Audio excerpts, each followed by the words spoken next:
Waalaikumsalam warahmatullahi wabarakatuh. Innalhamdulillah nahmaduhu wa nasta'inuhu wa nastaghfiruh wa na'udzu billahi min syururi anfusina wa min sayyiati a'malina may yahdihillahu fala mudilla lahu wa may yudlilhu fala hadiya lahu asyhadu an la ilaha illallah wa asyhadu anna muhammadan 'abduhu wa rasuluh. Allahumma shalli wa sallim wa barik ala Muhammad wa ala ali Muhammad. Amma ba'du. Sebelum pembelajaran pada pagi hari ini kita mulai, kita berdoa bersama dulu. Mungkin salah satu bisa memimpin. Mas Dewas, monggo. Ya. Jaga berdoa mulai.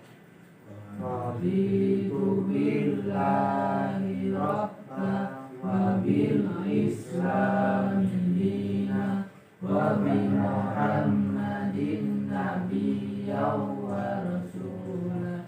Rabbi zidni ilma warzuqni fahma. Amin.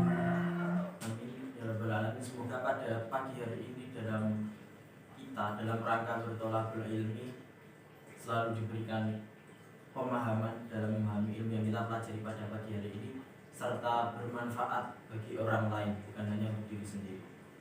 Baik anak-anak sekalian, bagaimana kabarnya hari ini? Alhamdulillah. Amin. Baik, sebelum pembelajaran pada pagi hari ini kita mulai, Bapak ingin absen dulu ya. Yang pertama Mas Adam, Mas Noval, Mas Demes Ilham. Hadir, Pak. Alhamdulillah. Mas Rizky, Hadir. Mas Habib, Hadir. alhamdulillah alamin. Hadir lengkap. Insya Allah kita pada pagi hari ini bisa belajar untuk ilmu. Baik anak-anak, kita langsung masuk materi. Hari ini kita akan membahas tentang perilaku husnudzon. Tujuan pembelajaran mungkin bisa dibaca Mas Nova mungkin. Tujuan pembelajaran satu, setelah peserta didik mengganti hadis tentang kolom-kolom tersebut diharapkan peserta didik mampu membaca surat Al-Hujurat ayat 10 dengan baik dan benar. Dua, setelah menanya mengumpulkan data dan mengasosiasi diharapkan peserta didik dapat mengetahui arti dan makna yang dalam surat Al-Hujurat ayat 10. Setelah peserta didik mengamati menanya mengumpulkan data mengasosiasi dan mengkomunikasi diharapkan peserta didik mampu menghargai perilaku husnudzon sebagai implementasi dari pada surat Al-Hujurat ayat 10. 4. Setelah peserta didik mengamati, menanya, mengumpulkan data, mengasosiasi dan mengkomunikasikan diharapkan peserta didik mampu menampilkan contoh perilaku husnudzon sebagai implementasi dari surat Al-Hujurat ayat 10. Baik anak-anak, setelah Bapak menampilkan tujuan dari pembelajaran hari ini, kita langsung masuk materi ya, yakni pengertian. Yang pertama, pengertian dari perilaku husnudzon. Mungkin Mas Habib silakan. Perilaku husnudzon adalah sikap mental dan cara pandang yang menyebabkan seseorang melihat sesuatu secara positif atau melihat dari sisi positif suatu hal. Oke. Kita lanjut ke ayat dulu sebelum Bapak terangkan nanti ya. Untuk ayat silakan Mas Demes. Bismillahirrahmanirrahim. Innamal mu'minuna ikhwatun fa'aslihu baina akhawaykum wattaqullaha la'allakum turhamun. Artinya, orang-orang beriman itu sungguhnya bersaudara.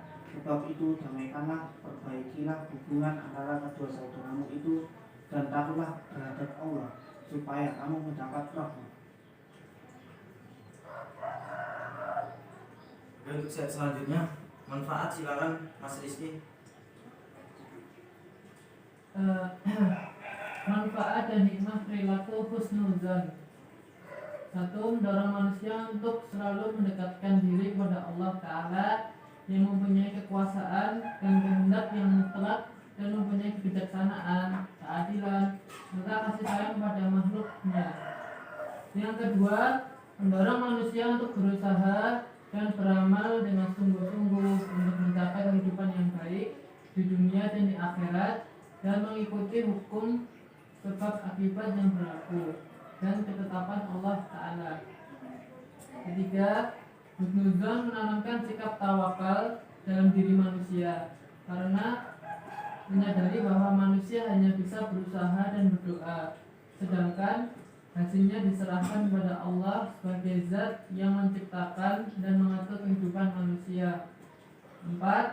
Sikap husnuzon mendatangkan ketenangan jiwa dan ketentraman hidup karena meyakini bahwa apapun yang terjadi adalah atas kehendak Allah Ta'ala. Berikutnya silakan Mas Habib. Utama dalam husnuzon, pertama selalu optimis dalam hidupnya karena percaya bahwa segalanya itu Allah yang mengatur dan pasti baik untuk kita. 2. Menjauhkan diri dari rasa takut dan pesimis. 3. Semakin dekat dengan Allah Subhanahu wa Ta'ala. 4. Mendapatkan ketenangan hidup, ketenangan jiwa, dan ketenangan hati. 5. Akan dinamai kebaikan karena selalu berprasangka baik. Baik anak-anak sekalian, sebelumnya Bapak ingin menerangkan dulu ya. Jadi sikap husnudzon ini, sikap husnudzon dan suudzon itu selalu berdampingan dengan perilaku manusia ya. Cara kita agar bisa bersikap husnudzon ya tergantung diri kita sendiri, apakah bisa mengontrolnya atau tidak. Sebagai kebanyakan orang, anak-anak sekalian, orang-orang itu banyak, mayoritas banyak mengedepankan prasangka-prasangka buruknya daripada prasangka-prasangka baiknya. Sikap husnudzon itu sendiri, jika kita tidak melatihnya, jadi sikap husnudzon itu juga harus kita latih, bukan hanya timbul dengan sendirinya, enggak. Kalau kita sudah terbiasa dengan sikap husnudzon, maka insya Allah terus menerus nanti kita akan tumbuh sikap husnudzon. Contohnya bagaimana? Contohnya misal ada orang yang sedang ditimpa musibah, cobaan sakit misalnya. Ada yang mengeluh, ada yang mengambil sisi positifnya. Bagaimana jika orang sakit tersebut mengeluh saja, tapi mengeluh saja ya nanti yang dia rasakan itu hanya ya rasa sakit itu sendiri. Tapi kalau kita berpikir positif, menerima cobaan dengan ikhlas, mengambil positifnya, maka rasa sakit itu ya, jadi sakit, cobaan sakit yang Allah berikan itu adalah proses pengambilan dosa, proses pengambilan dosa untuk orang tersebut yang sedang dilanda sakit. Dengan catatan apa? Dengan catatan kalau kita menerima dengan ikhlas. Kalau misalnya mengeluh, kenapa sakit begini-begini, ya yang kita rasakan hanya sakit, tidak mendapatkan apa-apa ya. Tapi kalau menerima dengan ikhlas, menerima dengan penuh kesabaran, maka salah satu keutamaannya itu adalah dosa kita akan diambil Allah serta plus mendapatkan pahala. Jadi dosanya diambil malah mendapatkan pahala. Mungkin seperti itu. Baik anak-anak, untuk sebelum Bapak tutup ya, mungkin ada pertanyaan. Pak, mau tanya Pak. Oh iya Mas Davis, monggo. Bagaimana toh Pak agar menumbuhkan sikap husnuzon itu gimana? Ya, cara menumbuhkan sikap husnuzon itu sendiri ya, kembali ke materi yang penjelasan yang sudah Bapak jelaskan tadi, bahwa husnuzon itu kuncinya yang mungkin kita tidak sadari ya, itu adalah kebiasaan. Orang kalau kebiasaannya sudah saat ditimpa musibah, ditimpa cobaan, mengeluh terus, kebiasaan mengeluh ini gimana gimana, ya nanti akan seterusnya ya mungkin orang itu akan ya hal itu yang dilakukan. Jadi kalau cobaan diterima pasti mengeluh tanpa memikirkan sisi positifnya. Jadi sifat husnudzon itu perlu dibiasakan ya, agar timbul mampu mengimplementasikannya sikap husnudzon itu sendiri. Ini seperti itu Mas Demes. Baik anak-anak, itu pertanyaan dari Mas Demes tadi sudah dijelaskan Bapak. Mungkin ada pertanyaan lagi dari anak-anak? Cukup Pak. Cukup ya. Oke, baik.